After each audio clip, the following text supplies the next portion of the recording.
मेरे अपने इष्ट अपने प्रिय भगवान हनुमान जी के विषय का आपका प्रश्न। हाँ बिल्कुल, ये कलयुग और वर्तमान में हनुमान जी का अनुभव आप भी कर सकते हो और बड़े आसानी से कर सकते हो, क्योंकि हनुमान जी जो है वो साक्षात कलयुग में वरदान प्राप्त हैं, सप्त जीवी सप्त चिरंजीवी हैं। माँ सीता ने उनको ये वरदान दिया था। और ये एक बात निश्चित मानिए कि मैं हमेशा कहता हूं कि आप जिस चीज को कान में कहते हो ना कि ये सीक्रेट रखना, या जिस चीज को आप सीक्रेट मानकर चलते हो, वो तब तक सीक्रेट नहीं हो सकती अगर वहां पवन न हो तो। और पृथ्वी पर ऐसा कोई स्थान नहीं जहां पवन न हो। तो जहां पवन है वहां पवन पुत्र हनुमान है, इसीलिए कोई भी चीज इस दुनिया में सीक्रेट नहीं रहती। हनुमान जी के विषय में बहुत से लोगों के अनुभव हैं। हम जब 4 धाम की यात्रा कर रहे थे तो उस समय भी एक हनुमान जी के मंदिर पर कहानी बताई गई थी, लेकिन वो भीम से जुड़ करके है, तो भीम तो आप कहेंगे कि यह महाभारत के समय की है। वर्तमान का कोई हनुमान जी का आपका अनुभव है क्या? मैं ये अनुभव आपको आदरणीय मुरारी बापू जी की कथा के संस्मरणों से ही बता रहा हूं। और ये कथा बापूजी ने बताया कि उनके पहले जो सीनियर मुरारी बापूजी थे उनकी कथा से है, उनके गुरुतुल्य हैं। बंबई के बुलेश्वर या वाल्केश्वर जैसे विस्तार के अंदर ये कथा चल रही थी। और उस कथा के अंदर जैसे कि नियम है, राम कथा के अंदर राम जी की रामायण रखी जाती है और हनुमान जी की स्थापना की जाती है। और आपने हमेशा देखा होगा कथाकारों के सामने एक हनुमान जी की स्थापना होती है। और ऐसा माना जाता है कि जहां जहां राम जी की कथा होती है वहां वहां हनुमान जी आते हैं कथा सुनने। और ये मेरा अपना अनुभव है, वो तो बाद में मैं बता ही दूंगा कि हनुमान जी आते हैं। बिल्कुल ये सत्य है, परम सत्य है, सदैव सत्य है। हनुमान जी थे, हैं और रहेंगे, ऐसा माना जाता है। तो कहानी तो ऐसी भी बताई जाती है कि राम कथा के अंदर जो सबसे पहले आएगा और जो सबसे आखिरी जाएगा वो हनुमान जी होते हैं। पर ये कितना प्रमाणिक है, कितना प्रमाणित है, इसमें मेरा कोई अनुभव नहीं है। पर राम कथा के अंदर हनुमान जी आते हैं, इसका प्रमाण है। तो जिन मुरारी बापू जी की कथा के माध्यम से जो मैं आपको बात बता रहा हूं, बंबई के अंदर ये कथा चल रही थी। और उसमें कथा सुनने के लिए तो अलग अलग लोग आते हैं। जैसे हमारी बातों को सुनकर के कमेंट्स करने वाले अलग अलग लोग होते हैं। तो उसमें कोई सेक्युलर किस्म का आदमी कथा सुनने आता था, वो वकील था, काला कोट पहनते, और उनका भगवान के प्रति आस्था नहीं था। वो अपनी वकालत के बलबूते आर्ग्यूमेंट के मूड में आए थे कि हम साबित कर देंगे कि हनुमान जी नहीं है। उन्होंने इस चीज को व्यासपीठ से प्रश्न करते हुए भी कहा कि ये जो आपने चौकी लगाई है ये किसकी है? तो उन्होंने कहा कि ये तो श्री हनुमान जी की है। तो आप मानते हो हनुमान जी कथा में आते हैं? बोले बिल्कुल हनुमान जी कथा में आते हैं। तो बोले अगर हनुमान जी कथा में आते हैं तो हमको दिखाओ। अब कथाकार तो बिल्कुल सट्टे में आ जाए कि आप ऐसे कैसे हनुमान जी को दिखा दोगे। अब इसमें एक नियम पड़ता है।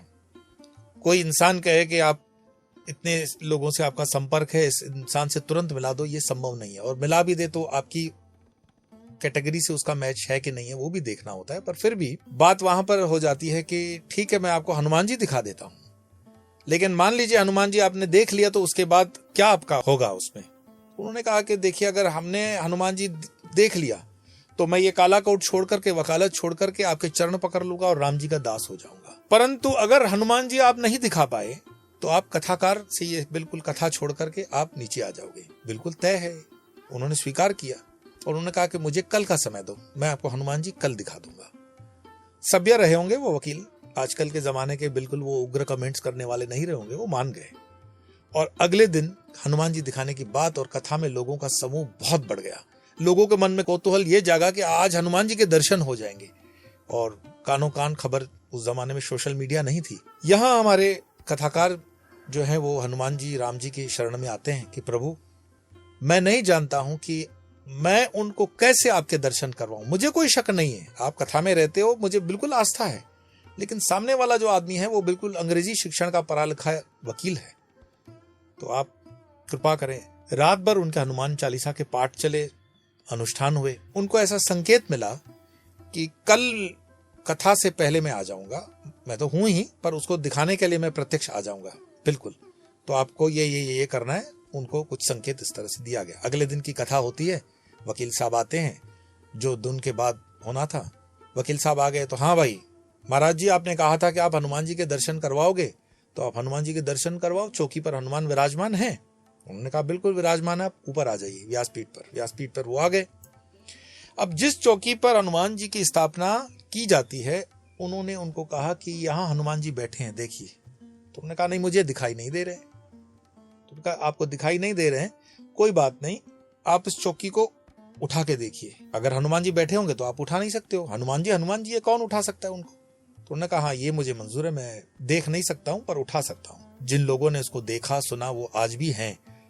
बंबई की उस कथा में उस वकील ने उस चौकी को उठाने का भरपूर प्रयास किया।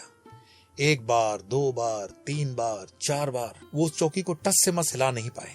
यहाँ कथाकार दोनों हाथ जोड़ करके भगवान को धन्यवाद दे रहे हैं कि प्रभु तुमने मेरी लाज रख ली। और फिर वकील से कहते हैं क्या मुझे अब साबित करना कुछ और है? अब आप अपना जबान जो है वो पूरा कर दीजिए। कहते हैं वकील ने अपने वस्त्र त्याग दिए और फिर वो राम जी की शरण में आ गए। ये मात्र मैं श्रद्धा के विषय से बोल रहा हूं, ऐसा नहीं है। बद्रीनाथ के यात्रा में, चारधाम की बद्रीनाथ की यात्रा हो रही थी और हमारे मित्र अनिल भाई पारिक वलसाड़ के वो पूरी यात्रा का संचालन वगैरह करते हैं। बहुत उम्दा इंसान है और मेरे बहुत करीब हैं। और उनकी ये यात्राएं जीवन की जो हैं वो पैसा कमाने से ज्यादा भगवान के प्रीत में, समर्पण में ज्यादा है। तो चारधाम की यात्रा मैंने उनके साथ की तो उन्होंने एक जगह पे रोककर कहा स्वामी जी ये स्थान देखिए, ये स्थान वो स्थान है जहां पर एक अद्भुत घटना का इतिहास मिलता है। कौन सी घटना? बोले ये घटना कुमार या जन कल्याण नाम के पत्रिका में भी छपी है कि जिमी और जानी नाम के 2 दोस्त, उसमें से जिमी साहब जो थे वो जुडिशरी के थे। अहमदाबाद की घटना है ये। और जिमी साहब जब जज रहे तो चारधाम यात्रा करने का उनका बड़ा मन था लेकिन कभी वो कर नहीं पाए। जिमी और जानी हमेशा सोचते थे चारधाम यात्रा करेंगे, कभी कर नहीं पाए। रिटायरमेंट के बाद जिमी साहब बोले कि चलो अब हम करते हैं चारधाम यात्रा। और बद्रीनाथ के उस मार्ग में वो वहां पहुंचते हैं और उनको बताया जाता है कि इस मंदिर में एक पुजारी हैं जिन्होंने राम जी के दर्शन किए हैं और राम जी के दर्शन करने के बाद वो जीवन पर्यंत यहीं के हो गए। जिमी साहब क्योंकि जुडिशरी का आदमी होता है वो डाउट तो करता ही है, तो वो पहुंच गए। उन्होंने कहा कि नहीं मुझे एक बार कंफर्म करने दो। कंफर्म करने के लिए वो ऊपर पहुंचे और महाराज जो वहां पे थे संत, उनसे बातचीत हुई। उन्होंने कहा आपने राम जी के दर्शन किए? उन्होंने कहा जी बिल्कुल। तो बोले राम जी कैसे वगैरह थे? तो उन्होंने बताया कि भाई देखो ये तो मन की अपनी अपनी स्थितियां हैं, पर मैंने राम जी के दर्शन किए हैं और मैं संतुष्ट भी हूं। तो कैसे आपने राम जी के दर्शन किए? तो उन्होंने बताया कि मैंने एक ही बस बात पूछने के लिए राम जी की साधना की थी कि भाई धोबी के कहने पे आपने सीता जी को क्यों निकाल दिया? बस मेरा यही प्रश्न था। और बैठ गया साधना में और राम जी आ गए और राम जी ने उत्तर दिया कि मैं उत्तर तो दे देता हूं पर फिर क्या? तो उन्होंने कहा कि अगर आप उत्तर दे दोगे तो मैं यहीं रह जाऊंगा। तो ठीक। अब यहाँ जिमी साहब कहते हैं कि क्या राम जी आप मुझे दिखा सकते हो? अगर आपने देखा है वो यहाँ पर है तो दिखाइए। पंडित जी ने उनको कहा, स्वामी जी ने कहा, संत ने कहा कि कोई बात नहीं, मैं आपको राम जी के दर्शन करवा दूंगा और आपको दर्शन हो जाएंगे। फिर जिमी साहब ने तैश, आवेश या इमोशंस में आकर कहा कि जैसे आप यहाँ कभी नहीं हटे यहाँ से, अगर राम जी के दर्शन मुझे होते तो मैं भी यहाँ से नहीं निकलूंगा। फिर तो ठीक है, आप यहीं रुकिए। जिमी साहब ने अपने मित्र जानी को कहा कि जानी तू निकल ले अहमदाबाद, मैं अपने आप आ जाऊंगा। जानी हट जाते हैं। जिमी रात वहां रुकते हैं लेकिन उस रात के बाद जिमी मंदिर के होकर रह गए। वो कभी मंदिर से दूसरी तरफ बाहर नहीं गए। कहते हैं उनको राम जी के दर्शन हो गए। अब ये जुडिशरी से जुड़े हुए मैं आपको विथ रेफरेंस टू कॉन्टेक्स्ट बता रहा हूं किससे। वहां कथा में मैंने आपको हनुमान जी का रेफरेंस टू कॉन्टेक्स्ट बताया।